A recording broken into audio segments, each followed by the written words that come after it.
পুরোদমে Iran, Israel, ফিলিস্তিন, Hezbollah যুদ্ধ চলছে জানিয়ে দিব আমাদের হাতে থাকা সর্বশেষ গুরুত্বপূর্ণ আপডেট, আন্তর্জাতিক সংবাদ। এবার আর শেষ রক্ষা নাই কট্টরপন্থী দখলদার ইহুদিবাস শকুনের বাচ্চা বেঞ্জামিন নেতানিয়াহুর। এবার এই নেতানিয়াহুকে ইউরোপীয় ইউনিয়নের হুমকি। এরপর জানিয়ে দিব শক্তিশালী গোষ্ঠী হয়ে টিকে থাকতে পারে হামাস। আরো জানিয়ে দিব গাজা যুদ্ধের অবসান চায় অধিকাংশ ব্রিটিশ। এদিকে গাজায় গণহত্যার মধ্যে ইসরায়েলে শত শত কোটি ডলারের অস্ত্র দিচ্ছে দখলদার ইহুদিবাদ ইসরায়েল সরকারের অবৈধ পিতা যুক্তরাষ্ট্র। এবং জানিয়ে দিব মৃত্যুর উপত্যকায় মহাবিপর্যয় দিবস। সর্বশেষ জানিয়ে দেব তাইওয়ানের আকাশে ফের চীনা যুদ্ধ বিমান, নতুন করে উত্তেজনা।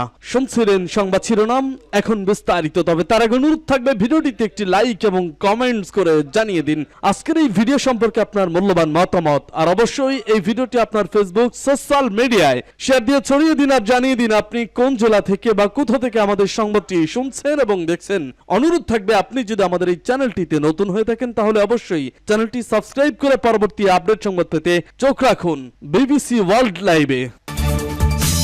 ইসরায়েলকে ইউরোপীয় ইউনিয়নের হুমকি। রাফা অভিযান নিয়ে ইসরায়েলকে হুমকি দিয়েছে ইউরোপীয় ইউনিয়ন। বুধবার 15 মে টাইমস অফ ইসরায়েলের এক প্রতিবেদনে এ তথ্য জানানো হয়েছে। প্রতিবেদনে বলা হয়েছে ইইউ ইসরায়েলকে রাফায় সামরিক অভিযান অবিলম্বে বন্ধ করার আহ্বান জানিয়েছে। তারা সতর্ক করে বলেছে যে যদি তারা এই অভিযান বন্ধ না করে তবে ইউরোপীয় ব্লকের সাথে তাদের সম্পর্ক নষ্ট হবে। ইইউ এর পররাষ্ট্রনীতি প্রধান জোসেফ বোরেলের নামে জারি করা এক বিবৃতিতে বলা হয়েছে ইসরায়েল যদি রাফায় তার সামরিক অভিযান চালিয়ে যায় তবে এটি অনিবার্যভাবে ইসরায়েলের সাথে ইইউ এর সম্পর্কের একটি ভারী চাপ সৃষ্টি করবে। এদিকে গতকাল মঙ্গলবার ইউএনআরডব্লিউ এর এক বিবৃতিতে জানায় গত 6 মে রাফা থেকে শহরের পূর্বাঞ্চলে প্রায় 4.5 লাখ ফিলিস্তিনি শহর ত্যাগে বাধ্য হয়েছে। শহরটির উত্তরাঞ্চল থেকে জীবন বাঁচাতে আরো 1 লাখ লোক শহর ছেড়েছে বলে জানানো হয়েছে। ইউএনআরডব্লিউ এর আরো জানায় বাস্তুচ্যুত মানুষগুলো লাগামহীন ক্লান্তি, ক্ষুধা ও ভয়ের মুখোমুখি হচ্ছে। তাদের যাওয়ার মতো নিরাপদ জায়গা নেই। পরিস্থিতি মোকাবেলায় অবিলম্বে একটি যুদ্ধবিরতি আমাদের একমাত্র আশা। উল্লেখ্য, ফিলিস্তিনি সংগঠন হামাস গত বছরের 7 অক্টোবর ইসরায়েলে আকস্মিক বড় ধরনের হামলা চালায়। এ সময় তারা প্রায় 1170 ইসরায়েলিকে হত্যা এবং 250 জনকে জিম্মি করে। এখনো হামাসের কাছে 128 জন বন্দী হিসেবে আটক রয়েছে। সূত্র টাইমস অফ ইসরায়েল। শক্তিশালী গোষ্ঠী হয়ে টিকে থাকতে পারে হামাস। মার্কিন সংবাদ মাধ্যম নিউ ইয়র্ক টাইমস জানিয়েছে ইসরায়েলি বাহিনীর বিরুদ্ধে তুমুল লড়াইয়ের মধ্য দিয়ে এটি স্পষ্ট যে ভবিষ্যতে দীর্ঘ সময়ের জন্য গাজা উপত্যকায় শক্তিশালী একটি গোষ্ঠী হয়ে টিকে থাকতে পারে হামাস। ইসরায়েল ও হামাস দুই পক্ষ জানিয়েছে গেল সপ্তাহের শেষ দিকে গাজার উত্তরাঞ্চলে বিভিন্ন এলাকায় ইসরায়েলি সেনাদের সঙ্গে হামাস যোদ্ধাদের সরাসরি যুদ্ধ হয়েছে। ইসরায়েলি বাহিনী রাফায় অভিযান শুরু করার পর সবার নজর সেদিকেও থাকলেও একই সময় তুমুল লড়াই হচ্ছে গাজার উত্তরাঞ্চলে। বিশ্লেষকরা বলেছেন ইসরায়েল যখন রাফা নিয়ে ব্যস্ত সেই সুযোগে অন্যান্য এলাকায় সংঘটিত হচ্ছে হামাস। নিউ ইয়র্ক টাইমসের প্রতিবেদন মতে 7 মাসের যুদ্ধে গাজায় সবচেয়ে পরিচিত দৃশ্য এমন যে ইসরায়েলি বাহিনী অভিযান চালিয়ে কোনো একটি এলাকা হামাস মুক্ত ঘোষণা করে, তবে তা খুব বেশি সময়ের জন্য স্থায়ী হয় না, কারণ হামাস যোদ্ধারা ফের সংগঠিত হয়ে লড়াইয়ে ফিরে আসছেন। মার্কিন পররাষ্ট্রমন্ত্রী অ্যান্টনি ব্লিংকেন সম্প্রতি বলেছেন গাজার শাসনভার কিভাবে চলবে তা নিয়ে ইসরায়েল এখনো কোনো ধারণা দিতে না পারার তিনি হতাশ। অর্থাৎ গাজায় ইসরায়েলের বিজয় স্থায়ী নাও হতে পারে এবং সেখানে আবারও হামাসের শক্তিশালী উপস্থিতি দেখা দিতে পারে, সেদিকেই ইঙ্গিত তার। মূলত ইসরায়েলি বাহিনী গাজা শহরের জৈতুন এলাকা থেকে বেশ কয়েকজন হামাস যোদ্ধাকে নির্মূল করার ঘোষণা দেওয়ার পর মার্কিন পররাষ্ট্রমন্ত্রী এই বার্তা আসে। জৈতুনের পাশের এলাকা জাবালিয়া থেকে শনিবার বেসামরিক নাগরিকদের সরে যেতে বলা হয়। ইসরায়েলি বাহিনী জানায় সেখানে ওই দিন রাতে বিভিন্ন লক্ষ্যবস্তুতে জঙ্গি বিমান থেকে বোমা ফেলা হয়েছে। তাদের দাবি হামাস যোদ্ধারা মিলিত হচ্ছেন এমন গোয়েন্দা তথ্যের ভিত্তিতে সেখানে অভিযান চালানো হয়। গাজা যুদ্ধের অবসান চায় অধিকাংশ ব্রিটিশ। গাজা যুদ্ধের অবসান চায় অধিকাংশ ব্রিটিশ জনগণ। সম্প্রতি ইউগভ নামের একটি জরিপ সংস্থার জরিপে এ তথ্য উঠে এসেছে। মিডল ইস্ট আইয়ের প্রতিবেদনে বলা হয়েছে চলতি সপ্তাহের শুরুতে ইউগভ নামের একটি সংস্থা জরিপ চালিয়েছে। তাদের জরিপে উঠে এসেছে যে অন্তত 69% ব্রিটিশ গাজা যুদ্ধের অবসান চায়। গবেষকরা দেখেছেন 69% উত্তরদাতা যুদ্ধবিরতি এবং ইসরায়েলের সামরিক অভিযানের সমাপ্তি চান, আর মাত্র 13% চান এই যুদ্ধ চলতে থাকুক। এই পরিসংখ্যানে দেখা গেছে 2023 সালে যুদ্ধ শুরু হওয়ার 1 মাস পরের তুলনায় যারা যুদ্ধের অবসান চান তাদের সংখ্যা 10% বৃদ্ধি পেয়েছে, আর যুদ্ধের প্রতি সমর্থন 20% থেকেও নিচে নেমে এসেছে। এই পরিসংখ্যানে ইসরায়েলিদের তুলনায় ব্রিটিশ জনগণ ফিলিস্তিনিদের প্রতি বেশি সহানুভূতিশীল দেখা গেছে। সূত্র মিডল ইস্ট আই। গাজায় গণহত্যার মধ্যেই ইসরায়েলে $100 কোটি অস্ত্র দিচ্ছে যুক্তরাষ্ট্র। বোমার চালান স্থগিত করলেও মার্কিন প্রেসিডেন্ট বাইডেন ও তার প্রশাসনের কর্মকর্তারা স্পষ্ট করে দিয়েছেন ইসরায়েলকে অন্যান্য অস্ত্র সরবরাহ ও সার্বিক সামরিক সমর্থন দিয়ে যাবেন তারা। তারই ধারাবাহিকতায় এবার যুক্তরাষ্ট্র ইসরায়েলকে আরও $100 কোটি অস্ত্র গোলাবারুদ পাঠাবে। প্রশাসনের তরফ থেকে কয়েকজন গুরুত্বপূর্ণ আইন প্রণেতাকে এ তথ্য জানানো হয়েছে। মঙ্গলবার বিষয়টি প্রকাশ করেছে কংগ্রেসের সঙ্গে সংশ্লিষ্ট 3টি সূত্র। তবে কত দ্রুত এসব অস্ত্রশস্ত্র গোলা পাঠানো হবে তা তাৎক্ষণিকভাবে জানা যায়নি। ফিলিস্তিনের গাজার ঘনবসতিপূর্ণ রাফা শহরে ইসরায়েলের সর্বাত্মক স্থল অভিযান শুরুর আশঙ্কার প্রেক্ষাপটে দেশটিতে চলতি মাসে অস্ত্রের এক চালান পাঠানোর বিষয়টি স্থগিত করে মার্কিন প্রশাসন। এরই মধ্যে দেশটিকে আবার বিপুল পরিমাণে অস্ত্র গোলা পাঠানো দিয়ে ওই তথ্য বেরিয়ে এলো। স্থগিত করা চালানের মধ্যে রয়েছে 2000 পাউন্ড ওজনের 3500 বোমা। বোমার চালান স্থগিত করার কারণ হিসেবে গাজার বেসামরিক লোকজনের হতাহতের ঘটনা নিয়ে নিজেদের উদ্বেগের কথা জানিয়ে বাইডেন প্রশাসন বলেছিল, দক্ষিণ গাজার ঘনবসতিপূর্ণ রাফায় বিশেষ করে এসব বোমার ব্যবহার ঠেকাতেই ইসরায়েলকে চালান পাঠানো স্থগিত করেছে তারা।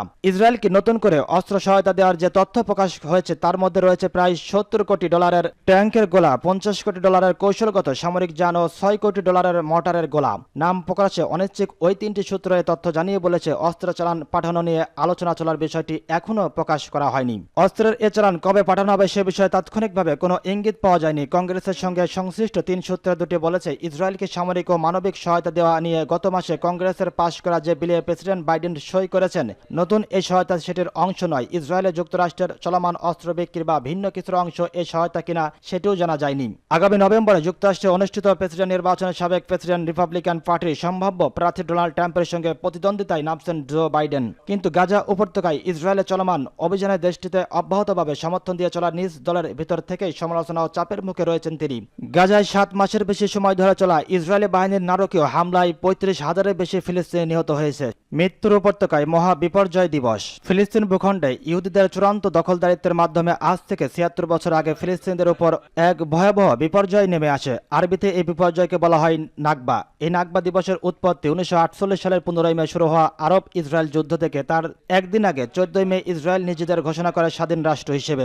1948 থেকে 49 সালে মাত্র 2 বছরে 7 লাখেরও বেশি ফিলিস্তিনি বাড়িঘর হারিয়ে অসহায় হয়ে পড়ে। সেই থেকে প্রতি বছরের 15 মে আল নাকবা মহা বিপর্যয় দিবস হিসেবে পালন করে আসছে ফিলিস্তিনিরা। তারই ধারাবাহিকতায় এবারও নাকবা দিবস পালনে বদ্ধপরিকর ফিলিস্তিনিরা।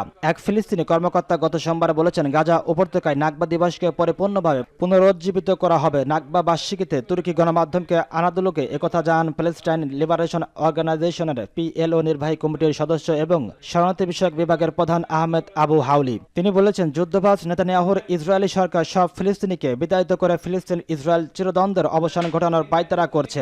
গত রোববার ফিলিস্তিনের কেন্দ্রীয় পরিসংখ্যান ব্যুরো 76তম নাকবা বার্ষিকী উপলক্ষে একটি প্রতিবেদন প্রকাশ করেছে। সেখানে দেখা গেছে 1948 সাল থেকে ফিলিস্তিনের ভিতরে এবং বাইরে প্রায় 1,34,000 ফিলিস্তিনি এবং আরবদের হত্যা করা হয়েছে। চলতি বছরের নাকবা বার্ষিকী এমন সময় পালিত হচ্ছে যখন ফিলিস্তিনি জনগণ 7 মাস ধরে বর্বর ইসরায়েলি নিশানাদের ধ্বংসাত্মক আক্রমণ মোকাবেলা করছে। এই 7 মাসে ইহুদিবাদীদের হাতে নারী শিশু নির্বিশেষে 35,000-এর বেশি ফিলিস্তিনি নির্মম মৃত্যু হয়েছে। 1948 সালের মে থেকে বিপর্যয় অব্যাহত। আবু হাউলি বলেছেন, ফিলিস্তিনি জনগণের লক্ষ্য বিশ্বব্যাপী নাকবাকে পুনরুজ্জীবিত করা এবং তাদের বিপর্যয়ের কথা মনে করিয়ে দেয়া। তারা বিশ্বকে স্মরণ করাতে চায় যে ফিলিস্তিনি গণহত্যা যুদ্ধ চলছে এবং ইসরায়েলি সরকার সব ফিলিস্তিনিকে জোরপূর্বক বিতাড়িত করার সিদ্ধান্ত নিয়েছে। তিনি আরও বলেছেন, নাকবা বা বিপর্যয় 1948 সালে মে মাসেই থেমে থাকেনি, বরং বেড়েই চলেছে এবং গাজায় ইসরায়েলি যুদ্ধের রূপ আরও ভয়াবহ আকার ধারণ করেছে। ইসরায়েলি পশ্চিম তীরে ফিলিস্তিনের শরণার্থী শিবিরগুলোকে রেহাই দিচ্ছে না। গত 7 অক্টোবর থেকে এই শিবিরগুলো উপর প্রায় 450টিরও বেশি সামরিক আগ্রাসন চালিয়েছে ইহুদিবাদীরা। ইসরায়েলের সব কর্মকাণ্ডই এটি প্রমাণ করে যে তারা ফিলিস্তিনিকে জনগণকে বিতাড়িত করে গাজায় বসতি পুনর্নির্মাণ এবং ফিলিস্তিনকে স্বাধীন রাষ্ট্র হিসেবে দেখার ফিলিস্তিনিদের স্বপ্নকে হত্যার দিকে এগিয়ে নিয়ে যাচ্ছে। ফিলিস্তিনদের ফিরে যাওয়ার অধিকার ফিলিস্তিনিরা যে কোনো মূল্যে তাদের ভূমি ধরে রাখতে অবিচল। তাই এই 76 বছর ধরে জীবনে তোয়াক্কা না করে ইসরায়েলি বর্বরতার বিরুদ্ধে লড়াই করে গেছে। আবু হাউলি বলেছেন, নাকবা হলো সহনশীলতার বার্ষিকী এবং নিজ ভূমিতে ফিরে যাওয়ার অধিকার আদায়ে অবিচল থাকা। আমাদের জনগণ মৃত্যুকে বরণ করে নিয়েছে, তবু সমঝোতা সাদা পতাকা ওড়ায়নি। তারা তাদের ভূমিতে ফেরার অধিকারের কোনো বিকল্প গ্রহণ করতে চায় না। তাইওয়ানের আকাশে ফের চীনা যুদ্ধবিমান, নতুন করে উত্তেজনা। চীনের যুদ্ধবিমান স্বায়ত্তশাসিত তাইওয়ানের আকাশে অনুপ্রবেশ করেছে। বুধবার তাইওয়ানের পক্ষ থেকে বলা হয়েছে, দ্বীপটির চারপাশে চীনের 45টি যুদ্ধবিমানকে ঘোরাঘুরি করতে দেখা গেছে। চলতি বছরে তাইওয়ানের আকাশে এটাই একদিনের সর্বোচ্চ চীনা সামরিক বিমানের উপস্থিতি বলে উল্লেখ করা হয়েছে। স্বায়ত্তশাসিত দ্বীপটির নতুন প্রেসিডেন্ট দায়িত্ব গ্রহণ করার আগে নতুন করে উত্তেজনা উস্কে দিল বেইজিং। তাইওয়ানের প্রতিরক্ষা মন্ত্রণালয় জানিয়েছে, তারা পুরো পরিস্থিতি পর্যবেক্ষণ করেছে এবং যথাযথ প্রতিক্রিয়া জানানো হয়েছে। তাইপের প্রতিরক্ষা মন্ত্রণালয় জানিয়েছে, 45টি চীনা বিমান সকাল 6টা থেকে তাইওয়ানের আশপাশে 24 ঘন্টা পর্যন্ত ঘোরাঘুরি করতে দেখা যায়। তাইওয়ানের বর্তমান ভাইস প্রেসিডেন্ট লাই চিং তে আগামী 20 মে স্বায়ত্তশাসিত দ্বীপটির নতুন প্রেসিডেন্ট হিসেবে দায়িত্ব নেবেন। তিনি চলতি বছরের জানুয়ারিতে অনুষ্ঠিত হওয়া নির্বাচনে জয় হওয়ার পর থেকেই উত্তেজনা বেড়েছে, চীন সতর্ক করেছে। তাইওয়ান নিজেদের স্বাধীন দ্বীপ মনে করলেও চীন বরাবরই একে তাদের মূল ভূখণ্ডের অংশ বলেই মনে করে। প্রায় তাইওয়ানের আকাশসীমায় প্রবেশ করে চীনা সামরিক বিমান, যদিও সরাসরি কখনো কোনো সামরিক অভিযানে তারা অংশ নেয়নি, কিন্তু এটা তাইওয়ানের জন্য বড় ধরনের একটি অস্বস্তির কারণ হয়ে দাঁড়িয়েছে। কিন্তু চীন তাকে একজন বিপজ্জনক বিচ্ছিন্নতাবাদী হিসেবে উল্লেখ করে বলেছে, তারা ওই দ্বীপে সংঘাত শুরু হবে এবং 3টি দ্বীপটির পতন ডেকে আনবেন। বুধবার তাইপের প্রতিরক্ষা মন্ত্রণালয় জানিয়েছে, তারা 24 ঘন্টা ধরে 45টি চীনা বিমান এবং 6টি নৌযানকে তাইওয়ানের আশপাশে শনাক্ত করেছে। এর মধ্যে 26টি তাইওয়ান প্রণালীর মধ্যরেখা অতিক্রম করেছে বলে মন্ত্রণালয় এক বিবৃতিতে জানিয়েছে। তাইওয়ানের প্রতিরক্ষা মন্ত্রণালয় আরও জানিয়েছে, তারা পুরো পরিস্থিতি পর্যবেক্ষণ করেছে এবং যথাযথ প্রতিক্রিয়া জানানো হয়েছে। এর আগে গত এপ্রিল তাইওয়ানের চারপাশে চীনের 30টির মতো সামরিক বিমানের উপস্থিতি ধরা পড়ে। এছাড়া গত সেপ্টেম্বরে 103টি চীনা বিমানের উপস্থিতি শনাক্ত হয়, যার মধ্যে 40টি তাইওয়ান প্রণালীর মধ্যরেখা অতিক্রম করেছিল।